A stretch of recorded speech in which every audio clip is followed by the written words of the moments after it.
What is going on, everyone? Welcome back to another episode of the Always Complete Seahawks podcast. We took a little hiatus, a draft break. It was a grind. Yeah, it was a grind. I had to kind of sit back and reflect on that entire process. We could not process the Seahawks having a good draft. It took us a few days. Yeah, it actually put me in a coma for a week, and I did not recover. But I'm back. I just woke up. I'm back at the house. Sweet. And now we have a list for you guys. We did something similar to like this last year where as we start to get in our vacation schedule, we need videos to crank out. And last year we did the top 10 Seahawks players ever. This time we're doing the top 10 Seahawks plays of the decade. Yes.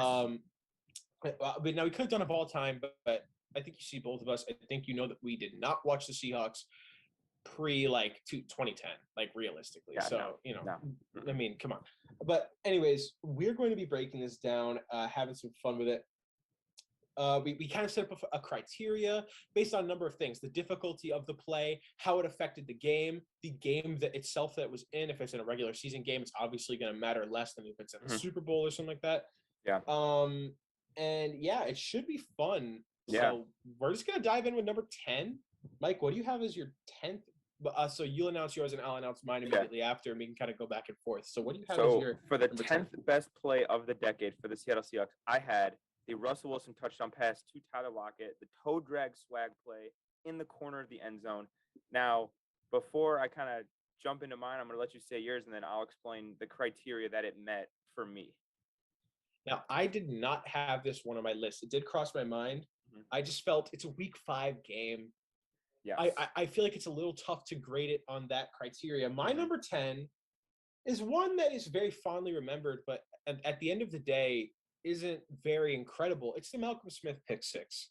I think Malcolm Smith, okay, so I'll let you go first since you announced your play first, actually. Okay, so the reason that I had Tyler Lockett's toe drag swag, again, we talked about our criteria, big game, not really, it's a week 5 game, didn't really do much. Was it iconic? I think it's pretty iconic as one of the better toe taps of this decade. You know what I mean? Difficulty is where I think it got the most points. The throw and the way Russell Wilson contorted his body and he released it. People don't know how hard it is to fade that to the left, throw that ball. And for Tyler Lockett, that's just a prime example of how great their chemistry is, to put himself in literal perfect position, blades of grass away from being out of bounds, and to catch it, hold on to it, fall with toe drag swag. I mean, that was one of the most difficult touchdown passes I've ever seen in my life. So it got the majority of its points for being difficult and for being iconic, in my opinion. But again, not really a big game. So kind of had to dock some points there. Yeah. So for the Malcolm Smith one for me, obviously got big points for the game itself. Didn't get massive points in how it affected the game, but when you look at it, it was somewhat early. So the game was not a blowout by the time he had that pick. It was 15-0 at that point, I believe, right? It was 15-0. Yeah. So, and when you play the top offense in NFL history, which it was, that game is not over. So it had some effect on the game, but I mean, come on, looking in hindsight, it was not that. However, hindsight is 50-50. It's nice. 2020, Mike. Hindsight is 2020, and you're talking about this won him Super Bowl MVP. Yeah, it's very fondly remembered, and it's an iconic play. I just think, in the grand scheme of things, this is the only thing Malcolm Smith has to his name as an NFL player, and that is not 100%. No offense to Malcolm Smith. A Super Bowl MVP is nothing to laugh at. He's got 2 things actually. He got another thing that was very important. Back-to-back weeks too. He was on a roll for 2 weeks in a row. Oh yeah. So. He does. Now I know what you're talking about, and I did not list that exact moment. Mike. You're gonna understand. I didn't list him for the play. Oh, it's something else. So I was gonna say, dog. Just chill out. I was gonna have a whole meltdown here if that was not chill out. But anyways, both are great plays. I think Tyler Lockett is most certainly more difficult. Yeah. It's honestly like a 10 on the difficulty scale. Yeah, that's maybe the most difficult play I've ever seen. And I see what you're saying too about Malcolm Butler. Was it a game-changing play? Not really. Was it super, super difficult? I mean, if we're being honest, he was kind of in the right position. I believe it was Chris Clemens who hit his hand and the ball. Chris Clemens, or it might have been Cliff Averill too. I believe it was Chris Clemens. Correct me if I'm wrong in the comments. But the ball he was in the right position. He caught it. Wasn't a difficult catch. Ran to the end zone. You good? Yeah, I choked on my LaCroix. I'm sorry. He was just thinking about the Seahawks winning another Super Bowl, and it got him all. Yeah, it got me all teary-eyed. But again, big game. The Super Bowl, our only Super Bowl win. Number one, number two. I feel like that play is pretty iconic. Like when you think of that Super Bowl, you think of that play. Like that's probably the first play that pops in my head, or the snap going. I ended up bouncing back and forth between two plays for the Super Bowl. I wanted to keep it to one since it was such a blowout. It was either that or the Percy Harvin kickoff return.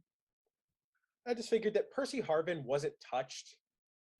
So, like, it was really not difficult. And at the end of the day, I felt it had zero bearing on the game because they were up, I think, like 22 at that point.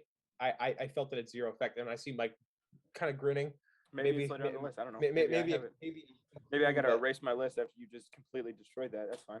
Yeah, those. I mean, it's a great play, and it's in my honorable mentions. But actually, both of the plays that we are talking about with Tyler Lockett and that one, speaking of which, both played on my honorable mentions. Speaking of which, did you have any honorable mentions? Because I had a few honorable mentions that didn't quite make the list. One of my honorable mentions that I thought of was Cam Chancellor's hit on Vernon Davis. I thought about that. It's like plays that are more fan favorites for me rather than like I had Thomas Rawls trucking Jimmy Ward in the game where he had 200 yards. And obviously I couldn't include it because it's just like a meh play, but it's such a fan favorite for me. I also thought of the Luke Wilson 2-point conversion in the NFC Championship game. That was very close. That was probably my closest one. But I did not include that one. So there's a few honorable mentions, but another honorable mention that I had, which I really dug deep for, was, Mike, do you remember in 2017, Texans Seahawks? Yes. It was a shootout. I wanted to include the Paul Richardson catch on the final drive. I remember that. I really wanted to, but I was like, it's a great play, but it's more honorable mention worthy than anything Speaking else. of honorable mentions with Paul Richardson, I also thought about his one-handed catch versus the Lions. I also thought about that.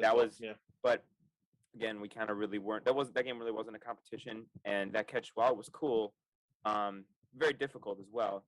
Wasn't really a huge game, wasn't super iconic. Like people don't really talk about it that much. But it was just things to consider. So that is our list for number 10. Let us know what you guys think down below. We have the rest of the videos. We're going to have one video coming out each day.